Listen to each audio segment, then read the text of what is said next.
ఎడమవైపు తిరిగి నిద్రపోయే అలవాటు కొందరికి ఉంటుంది. అయితే ఇప్పటికే గుండె జబ్బులున్నవారు ఎడమవైపు తిరిగి అస్సలు నిద్రపోకూడదు. ఇలా నిద్రపోవడం వల్ల అసిడిటీ రిఫ్లెక్స్ తగ్గిపోతుందని కొందరు చెబుతూ ఉంటారు. అయితే హార్ట్ పేషెంట్స్ మాత్రం ఇలా పడుకోవడం మంచిది కాదని కొన్ని అధ్యయనాలు చెప్తున్నాయి. మరి ఎటువైపు తిరిగి పడుకుంటే మంచిదో ఇప్పుడు చూద్దాం. ఎప్పుడైతే ఎడమవైపు తిరిగి నిద్రపోతారో అప్పుడు గుండెపైన ఒత్తిడి పడుతుంది. ఈ ఒత్తిడి కారణంగా గుండె కొంచెం పక్కకు జరిగినట్లుగా అవుతుంది. అదే సమయంలో గ్రావిటీ కారణంగా కిందకు లాగినట్లుగా అవుతుంది. ఈ రెండిటి మధ్య రాపిడి కారణంగా హృదయ స్పందనలో మార్పు వస్తుంది. అందుకే గుండె జబ్బులు ఉన్నవారు వీలైనంత వరకు ఎడమవైపు తిరిగి నిద్రపోవడాన్ని అవాయిడ్ చేయాల్సి ఉంటుంది. లేదంటే గుండె జబ్బు లక్షణాలు ఇంకా తీవ్రమవుతాయి. ఇక కుడివైపునకు తిరిగి నిద్రపోవడం వల్ల ఎలాంటి ఎఫెక్ట్ ఉంటుందో కూడా చూద్దాం.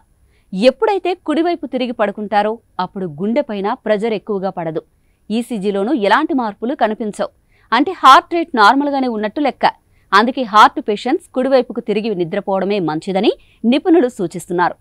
మీరు ఏ పొజిషన్లో నిద్రపోతున్నారనే విషయంతో పాటు ఎన్ని గంటల పాటు క్వాలిటీ స్లీప్ ఉంటుంది అన్నది కూడా ముఖ్యమే.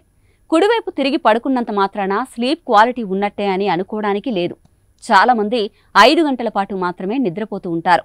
రాత్రంతా మొబైల్ చూసుకుంటూ కూర్చుంటున్నారు. ఉదయమే ఆఫీస్ హడావుడి కారణంగా త్వరగా నిద్ర లేవాల్సి వస్తోంది. ఇలా చేయడం వల్ల మెటబాలిజం దెబ్బతింటుంది. అప్పట్నుంచి సమస్యలన్నీ మొదలవుతాయి. అందుకే సరైన విధంగా నిద్ర పట్టేందుకు అన్ని విధాలుగా ప్రయత్నాలు చేయాల్సి ఉంటుంది. సాక్షి టీవీ ప్రసారాలను నిలిపివేయడం చట్టరీత్యా నేరం. సాక్షి టీవీ ప్రసారాల కోసం మీ స్థానిక కేబుల్ ఆపరేటర్ను వెంటనే సంప్రదించండి. డిటిహెచ్లో, ఇంటర్నెట్లో కూడా సాక్షి టీవీ ప్రసారాలను వీక్షించవచ్చు.